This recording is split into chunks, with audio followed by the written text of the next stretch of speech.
Ready for a deep dive into some seriously dark stuff? Oh, yeah. We're tackling Edgar Allan Poe today, Nice. but we're not just reading his stories. No way. Huh?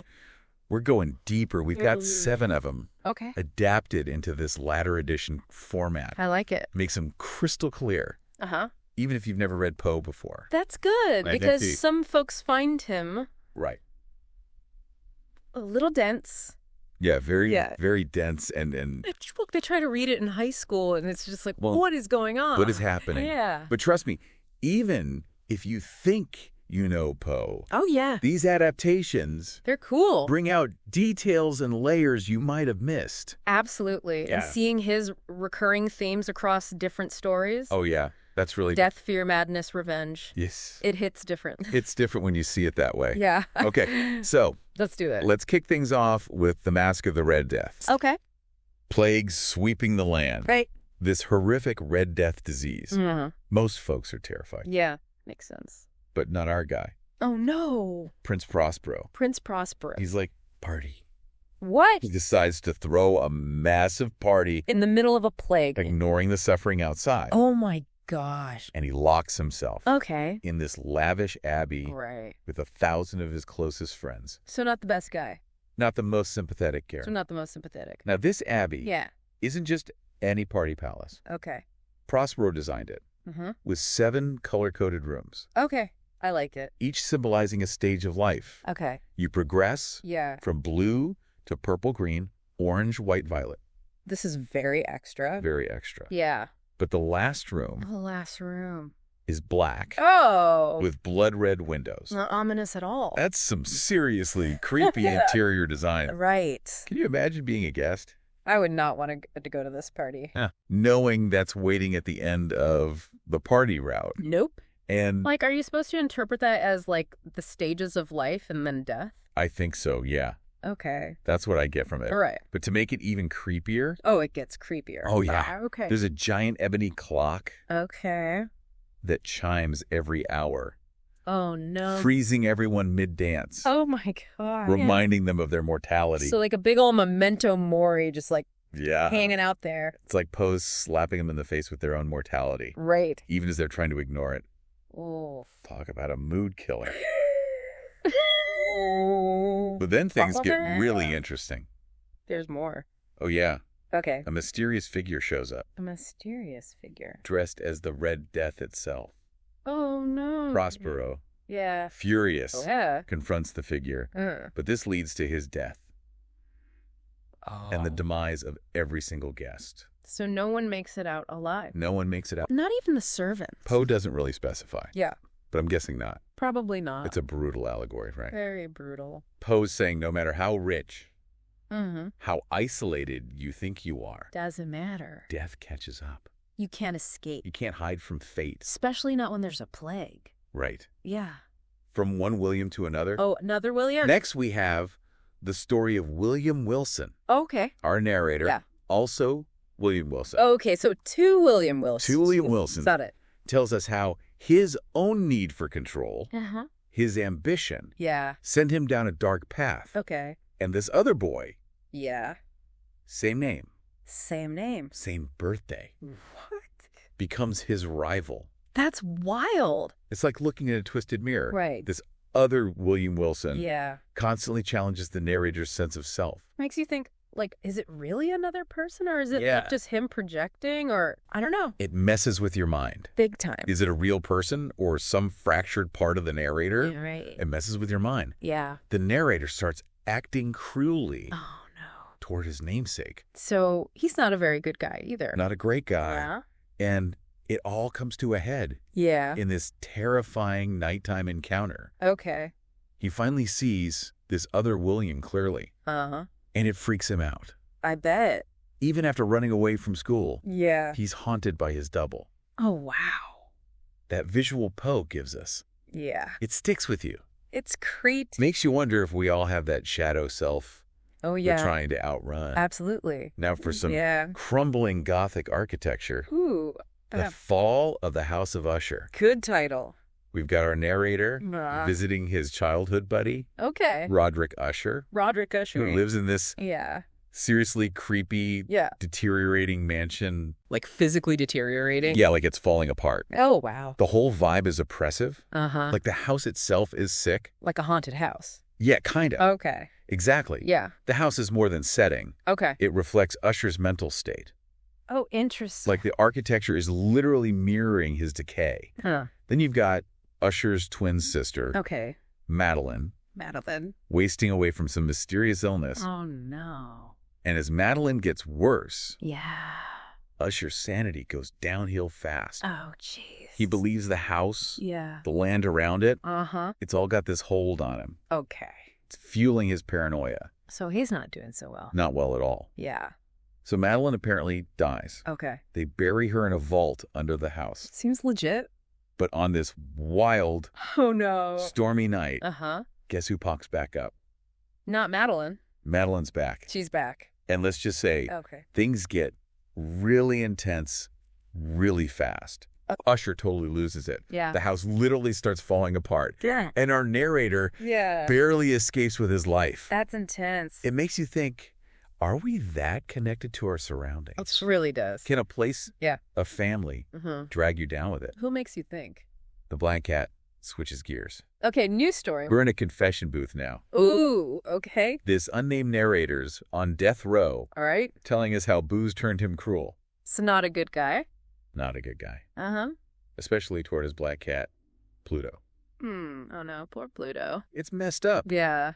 You can see this spiral, Uh-huh. his own awareness of turning into a monster. That's always creepy. Right. Yeah. But he can't stop himself. Oh gosh. The cat becomes a symbol of his guilt, Okay. even after he, well, gets rid of it. I don't know. The detail that gets me What's that? is after a fire destroys his house, Okay. there's this image of the cat seared onto the one wall left standing. Creepy. Is it real? Or his guilt messing with his head? Right. Poe leaves it open, Ooh, and that's unsettling. I like that. And then Oh no, not another cat. another black cat enters the picture. Okay. This one's missing an eye, just like Pluto. Huh. Drawn to it at first. Uh-huh. The narrator ends up hating this cat too. Oh wow. His rage boils over, Not good. and it leads him to violence Oh gosh. against his wife. Oh jeez. This act seals his fate. Yeah. Cops show up, Uh-huh. and guess what leads them straight to the wife's body, No way, the cat. hidden in the wall? The cat. The cat's cries. Wow. Poe doesn't let you off easy. Nope. He's showing how giving into darkness has consequences, True. even if you think you're covering your tracks. Yeah. Those consequences catch up. Time for some detective work. Ooh, I like it. The Murders in the Rue Morgue Okay. introduces us to Yeah. C. Auguste Dupin, That's a name. Poe's super sharp detective. Thought. We've got a locked room mystery. Classic. Madame L'Espanaye and her daughter Okay. brutally murdered Oh no. in their apartment. Locked room. How did it happen? The clues are wild. Okay. The savagery of it. Mm. No way in or out. Right. And witnesses hearing this bizarre, inhuman voice during the crime. What? The cops are stumped. Oh no. So how does he figure it out? But Dupin, he's not your average detective. Okay. He picks up on these tiny details everyone else misses. Like what? Like the crazy strength it would take to Oh. commit this crime. Uh-huh. And that weird voice description. Right. Dupin doesn't just look at the obvious. Okay. He thinks outside the box. So what does he think? Considers things no one else would even imagine. All right, lay it on me. So what's his conclusion? What? An escaped orangutan did it.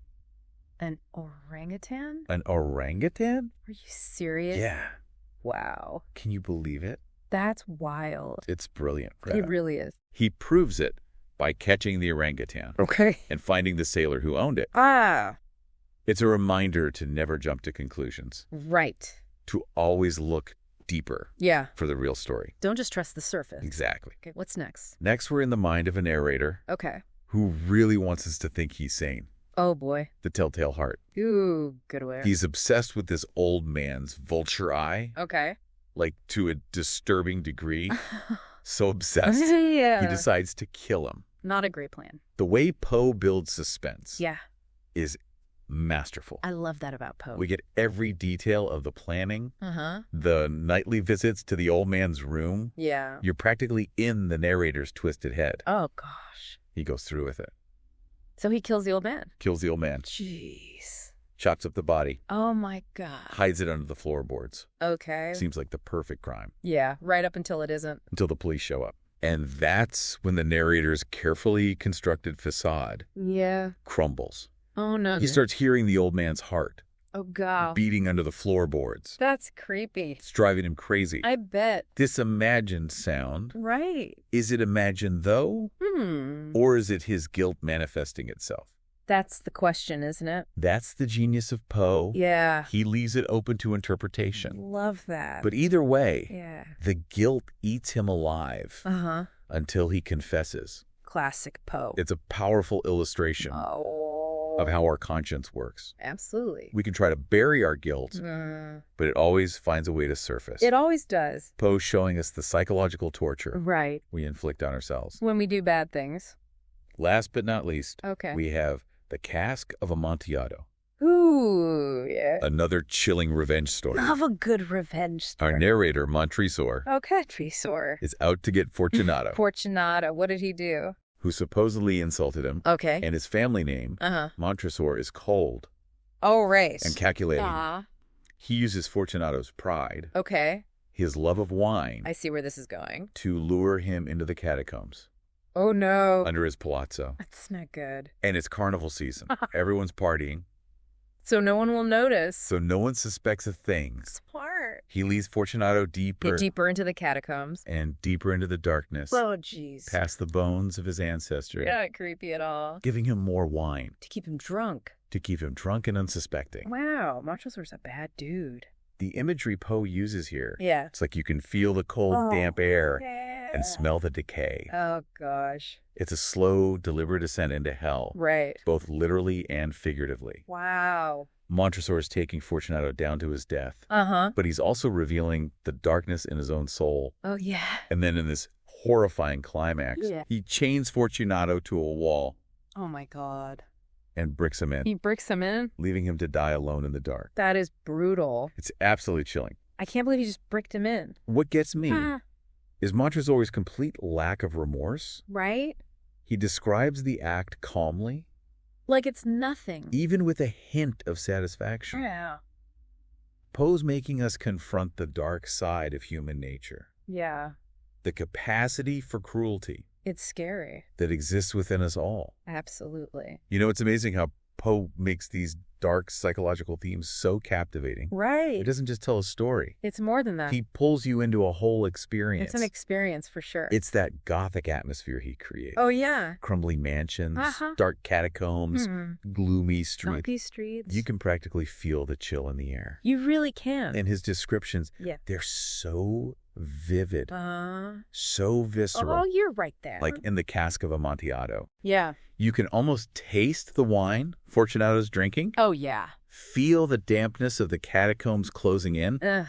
I don't even like thinking about that. Poe was a master of sensory detail. He really was. He knew how to use language Yeah. to evoke not just images, Right. but smells, Uh-huh. sounds, Mhm. textures. It makes you feel like. He makes you feel like you're right there, Absolutely. experiencing it Yeah. alongside the characters. And that's what makes it so unsettling. Right. You're not just reading it. It's not just a story. You're living it. It's an experience that gets under your skin, Mm-hmm. stays with you Yeah. long after you've finished. It's like he's tapping into our primal fears. What do you mean? The things that have haunted humanity since the beginning. Death, Darkness. the unknown. Makes sense. He reminds us that these fears are still a part of us. Yeah. Lurking beneath the surface of our modern lives. It's interesting because even though he was writing in the 19th century, Yeah. his stories still feel so relevant today. I agree. Maybe it's because human nature hasn't really changed. I think you're right. We still struggle with the same fears, Mhm. the same anxiety, Some anxieties. the same capacity for darkness. Exactly. We might not worry about being walled up in catacombs, Sure. but we have our own modern day anxieties. Like what? Social isolation, Oh, yeah. technology taking over, the Definitely. constant barrage of information. Yeah, it's a lot. Poe's stories tap into that feeling of unease, I see that. That sense that something's not quite right, Uh-huh. which is something we can all relate to. Yeah, no matter what time period. He also understood the power of the human mind, The human mind is a powerful thing. how it can be our greatest strength Yeah. and our biggest downfall. For sure. Look at the narrators in The Telltale Heart and The Black Cat. Okay, yeah. They're intelligent, Yeah. even articulate, but their minds are their own worst enemies. They are. Their rationality crumbles Yeah. under the weight of their guilt, Uh-huh. their paranoia, Right. their obsession. Their obsessions take over. Poe shows us how easily our minds can deceive us, Oh, absolutely. how our thoughts can spiral out of control and lead us down dark paths. It's a scary thought. It's a reminder that we're all capable of darkness, Yeah. no matter how intelligent or rational we think we are. That's true. And that's a powerful message, I think so. especially in today's world, Yeah. where we often try to present a perfect image of ourselves. Online, especially. Yeah, online. Everything's perfect. Poe's stories strip away that facade, Right. exposing the raw, Yeah. vulnerable underbelly of human nature. He shows us what's really underneath. So if Poe were alive today, Okay. what do you think he would be writing about? Ooh, that's a good question. What modern anxieties would he be exploring? I think he'd be fascinated by the dark side of technology. Artificial intelligence. Yeah. Surveillance. Loss of privacy. Definitely. He'd probably be writing about the feeling of being constantly watched. That's a little creepy. Manipulated, Oh. controlled by forces we don't understand. It's a chilling thought, Yeah, but it makes sense. it does. Poe was always interested in the ways technology could be used for good and evil. He foresaw the potential for technology to amplify our fears, Yeah, our anxieties, Mhm. our darkest impulses. it can definitely do that. And I think he'd be particularly interested in the way technology can blur the lines Interesting. between reality and fantasy. Oh, yeah. He was already exploring those themes Yeah. with stories like The Fall of the House of Usher, Right. where the line between the physical house Yeah. and Usher's mental state becomes blurred. That's true. It's like he was predicting the virtual worlds we inhabit today, Uh-huh. where it's becoming harder Yeah. to distinguish what's real Right. and what's not. The metaverse and all that, and that uncertainty, that sense of being unmoored from reality. Right. That's something Poe would definitely tap into. So after diving deep Yeah. into these 7 Poe stories, 7 stories. what are we left with? What are the takeaways? What are the key takeaways? I hope they'll appreciate Poe's incredible talent as a writer. Oh, yeah? His mastery of language, Mhm. his ability to evoke atmosphere and emotion. Definitely. It's truly remarkable, He was a literary genius. no doubt. But beyond the craft of writing, Okay. what about the themes and ideas he explored? Yeah. What do you hope listeners will take away from that? I hope they'll remember that Poe's stories are more than just horror stories. Okay. They're explorations of the human condition, reflections on the darkness and the light that exists within us all. He's reminding us that we all have our demons, Yeah. our fears, our anxiety. We all have anxieties. But it's through confronting those things Yeah. that we can grow, Absolutely. learn, Uh-huh. and ultimately become better versions of ourselves. Very true. And even though his stories are often dark They are. and disturbing, Yeah. there's a strange kind of beauty to be found in them. I think so. A beauty that comes from facing our fears Yeah. and acknowledging the complexity of the human experience. Absolutely. Because like he's saying, What's he saying? yes, the world is a scary place, Huh? but it's also a fascinating, beautiful, Yeah. and ultimately hopeful place. I like that. Because even in the darkest of times, Yeah. there's always the possibility for redemption, Mm-hmm. for growth, Yeah. for transcendence. I love that. And that's a message worth remembering, Absolutely. even as we delve into the shadows Yeah. with Edgar Allan Poe. So to our listeners, Yeah. if you're feeling brave, Mhm. I encourage you to explore more of Poe's work. There's plenty out there. You might be surprised at what you discover. Not just about the macabre world he created, Right. but about yourself as well. That's a good point. And as you navigate the twists and turns of your own life, Yeah. remember this: Okay. I'm listening. the darkness is only frightening if we refuse to see the light that shines within it. That's a great way to end our deep dive into Poe. Thanks for listening, everybody. And thanks for joining us.